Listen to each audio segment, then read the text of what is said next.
Well, thank you, friends. Shalom. Greetings to you all. Welcome to our High Holydays service. And what we're going to do is we're going to do kind of a combination of Rosh Hashanah and Yom Kippur. And we're doing this on behalf of Congregation Beth Ruach, the House of Spirit. So once again, thank you for joining me.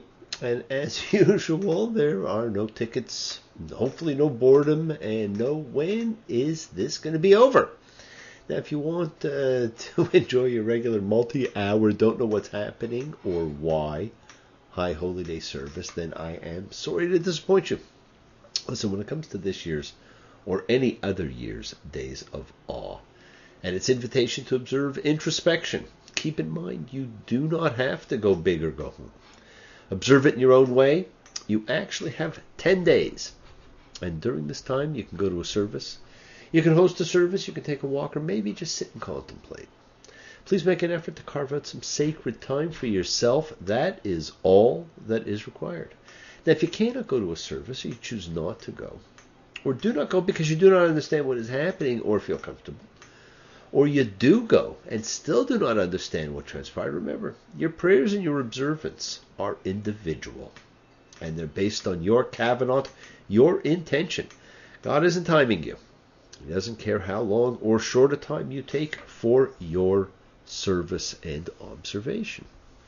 Now, if you want to follow a semblance of the prescribed form, you can do this yourself, or with your own group, or in your own time. And friends, it is far better you do some form of observance because you understand what you're doing and why. And that's a part of your desire to make change in your life, the hirhure, teshuva, the desire to improve. Now, almost any service book or the internet these days will provide you with the 4 or 5 key prayers that you could choose to recite. And you do not have to do them more than once. You do not have to do them all. You should do them in the language of your choice. And there are countless sites that have the Torah story of the day for you to enjoy. And I'm sure there are shofar recordings you can hear, or get one of those little plastic ones and blow. You do not have to go to a service to observe a service. Friends, the Holy of Holies is in your heart. Now, this is a different kind of celebration of Rosh Hashanah. It is not so much a New Year event as a wake-up event that initiates a 10-day period. And we will be addressing the name of the holiday, its significance, how to observe it, and why. Now, something that can be quite confusing and even difficult for people is prayer, which is a simple discussion, invocation, entreaty, in which you seek to create a form of rapport between you and some greater entity that you're communicating with. And it's an individual undertaking. But like the Jewish prayer service, which began as an individual undertaking, it is developed over time to be one you can share in a group. Everyone's discussion and or entreaties with God or whoever are personal and individual. You're going to develop your simple prayer service for you to be able to enjoy sacred time anytime you want. Now, this is something you can do yourself, you can do with others, you can do anytime at all. And it is great to do alone in a group. You get from it what you want. Forget about what anyone else does, says, gets. This is your chance to spend time with your thoughts, your soul, your dreams, your divinity. And we'll use music and song, traditional and new, to help keep you focused on one thing, your intention during this period. And we'll use 2 distinct types of prayers or chants. We'll use meditative ones, the ones that invite you and can be said to be like a type of meditation, things like the Hinei Matov, the Shema, Mishaberach. Or there will be specific ones, and those are the ones that we tend to do over candles, over bread, over wine. So let's begin with this old folk song based on Psalm 133, Hinei Matov. And it's really simple. It goes, Hinei Matov, which means behold how good, U'manaim, and how pleasing, Shevet Achim Gam Yachad, if brothers could sit together in unity. And in Hebrew, the masculine brothers refers to everybody, brothers and sisters. And because of its simple wording, it can simply be repeated in a very meditative kind of way. And it's an invitation to everybody to come and join.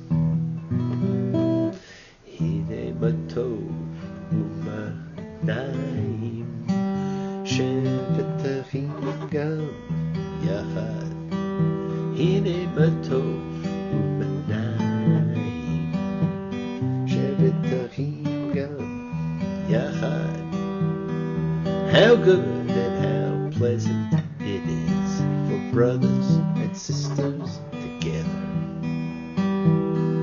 How good and how pleasant it is for brothers and sisters together. Community, community, community, together.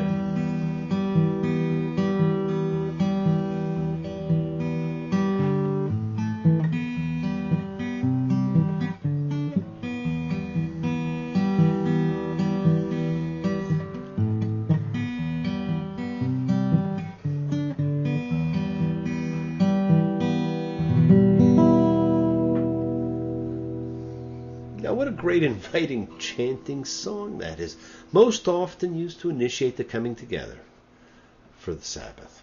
Now, prayer is a personal meditation, and that's what we'll be doing. I'd encourage you each to keep it a personal thing. Friends, all prayer used to be individual.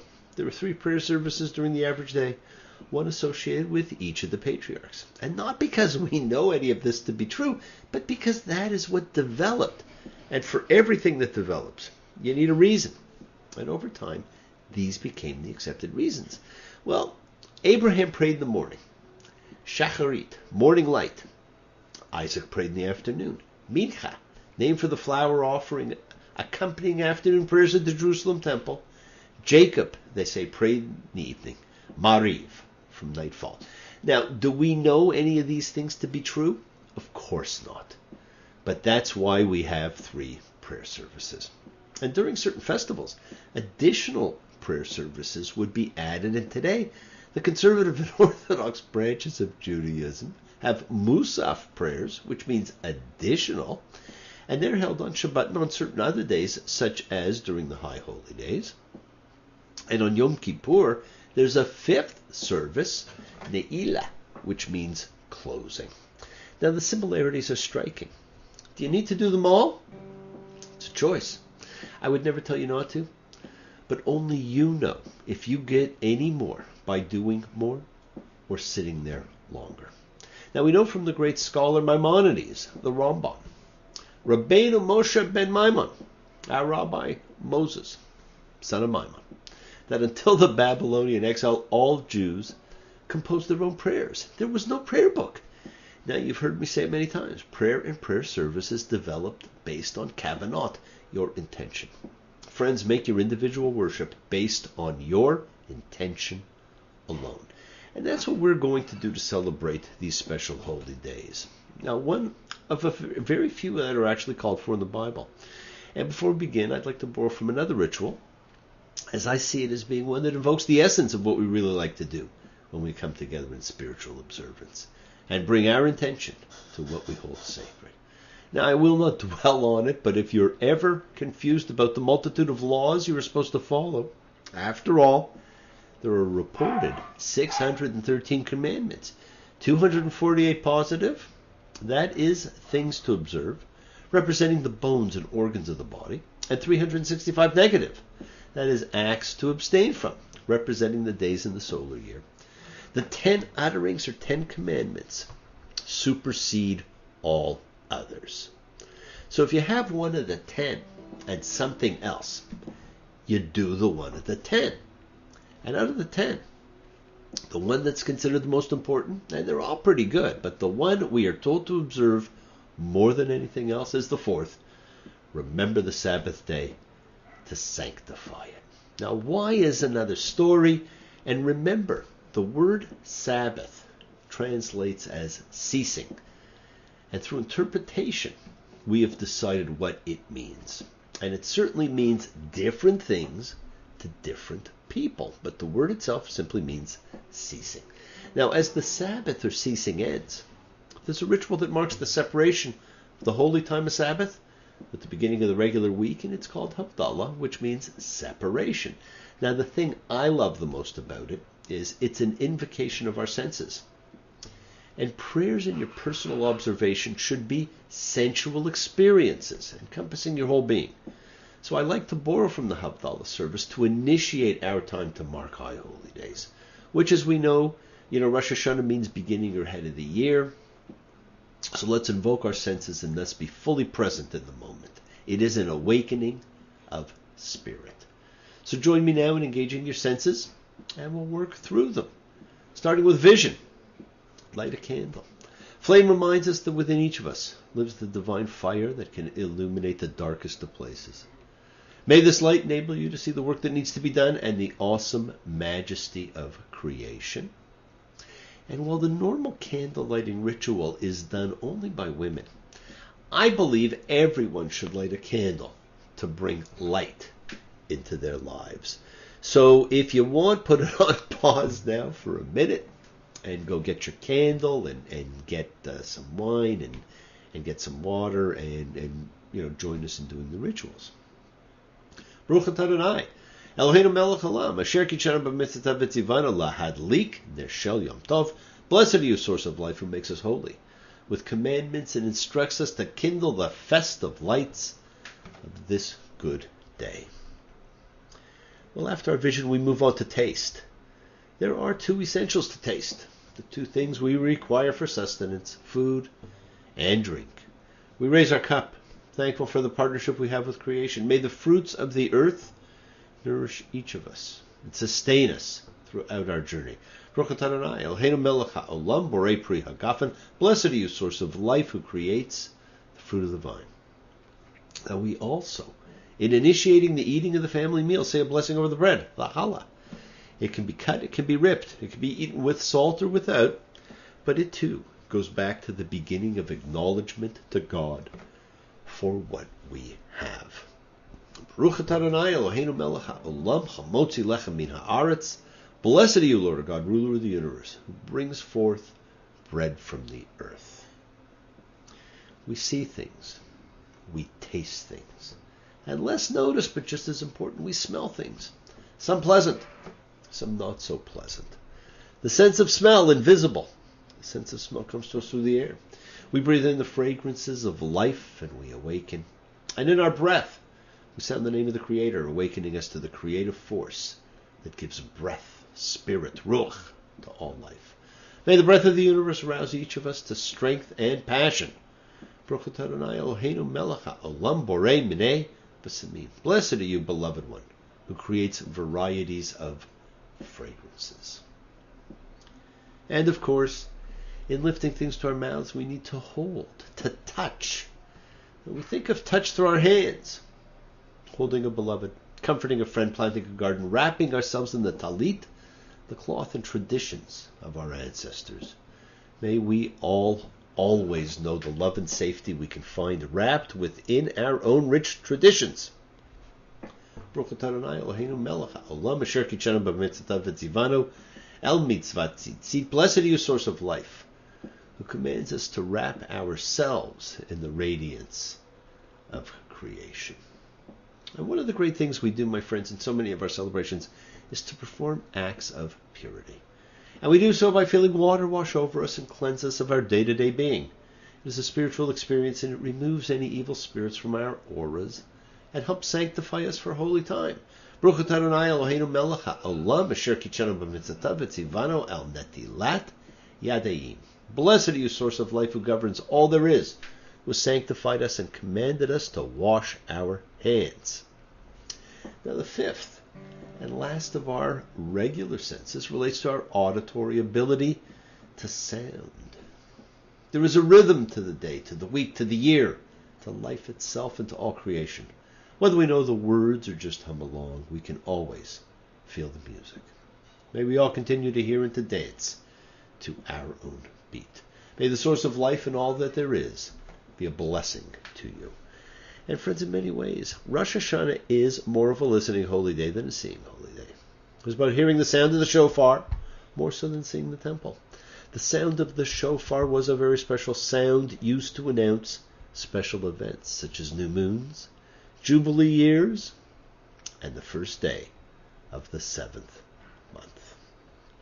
Well, we're going to start with Rosh Hashanah, the head of the year, and to many simply New Year's. Now, if you look in any of the Jewish denomination rabbis' manuals, and they are different sizes, some different wording, they suggest that the morning service alone for Rosh Hashanah should take approximately 4 to 5 hours. I think it better that it takes whatever time you can devote. Whether it's 5 minutes, 10 minutes, maybe it is 4 hours.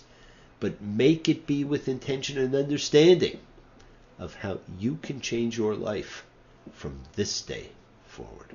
The sound of the shofar, the ram's horn, telling the people this day was here, was a wake-up call to action, personal empowerment, personal change. And we'll talk more of what makes this day different. Now, this did not start as a Jewish holiday. Judaism came later than the Torah. The Torah was written as a book for all the believers in one God, who was the God of everyone. It was a holy day to allow everyone everywhere to take stock and reset. Just as Passover was a holy day for everyone everywhere, seeking to be free.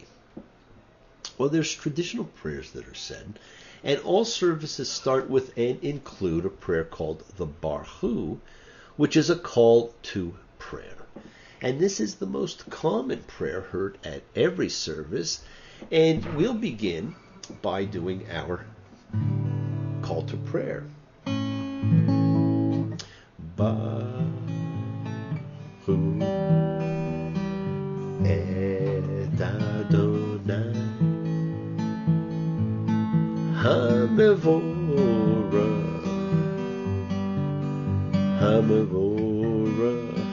Baruch Adonai Hamevorach